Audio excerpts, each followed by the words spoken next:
Et si l'État, eh bien, si tout ce qu'on croyait savoir à son sujet n'était en fait qu'une grande illusion. C'est le point de départ assez provocateur, on peut le dire, du livre de François René Rideau, Magie noire. Et c'est justement ça qu'on va décortiquer ensemble. Dès le début, l'auteur nous lance un défi. Oublions l'image de l'État protecteur, du gardien bienveillant. Et si on le voyait plutôt comme un illusionniste, un magicien qui nous joue un tour? On va donc plonger au cœur de cette métaphore. D'un côté, il y aurait la magie noire de l'État, et de l'autre, ce que l'auteur appelle la magie blanche du marché. L'idée ici, c'est d'explorer ces deux concepts, de comprendre la logique derrière cette opposition frontale. Alors, la critique de l'auteur, elle commence avec une cible très claire, qu'il nomme avec des mots assez percutants le cancer socialiste. Voyons un peu ce que ça recouvre pour lui. Attention, pour l'auteur, le socialisme, ce n'est pas juste une mauvaise politique. Non, il va beaucoup plus loin. Il le décrit comme une sorte de force morale destructrice. Un système qui prendrait nos meilleures intentions, la générosité, l'amour, l'innocence, pour en faire des instruments de violence et de destruction. C'est une vision très forte. Et au fond, l'argument économique de l'auteur repose sur cette distinction assez simple.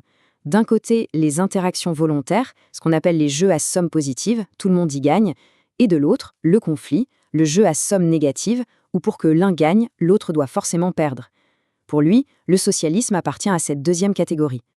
Et cette critique du socialisme, eh bien, elle nous amène tout droit à l'idée centrale du livre. L'État lui-même, vu comme une immense illusion. Voilà le fameux tour de magie noire dont parle l'auteur. L'État se fait passer pour un bienfaiteur, mais en réalité, il ne créerait aucune richesse. Il se contenterait de la prendre à ceux qui la produisent. Un peu comme un parasite en somme. L'auteur va jusqu'à décomposer ce processus en 4 étapes, un peu comme les 4 actes d'un tour de magie. D'abord, la confiscation.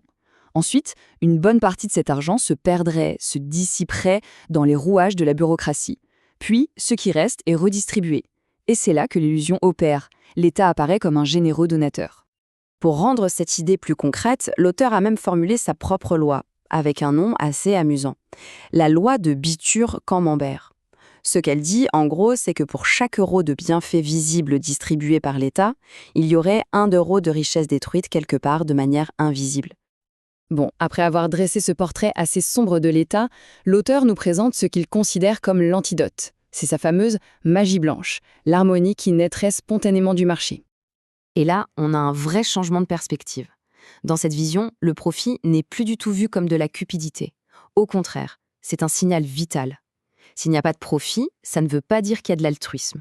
Ça veut dire qu'il y a de la perte, du gaspillage de ressources.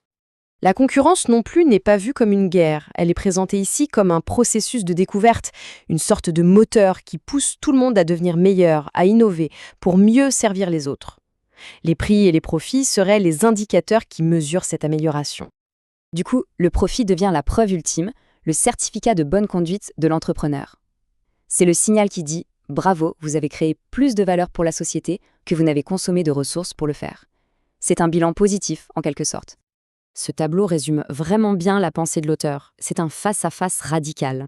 Le marché, qui serait du côté de la création, de la coopération volontaire, de la vie, et en face, l'État, qui serait associé à la destruction, à la contrainte, à la coercition. Finalement, la conclusion du livre est assez puissante. Le vrai combat, ce n'est pas un combat politique entre des groupes de personnes. C'est un combat d'idées. Pour changer la société, il faudrait d'abord changer la façon dont on pense, le pouvoir, la liberté et la coopération. Et toute cette exploration nous laisse avec une question vraiment fondamentale. Au fond, d'où vient l'ordre dans nos sociétés? Est-ce qu'il doit être planifié, conçu par une autorité centrale, ou est-ce qu'il peut émerger, tout seul, de la coopération libre entre les individus? C'est sur cette interrogation qu'on termine.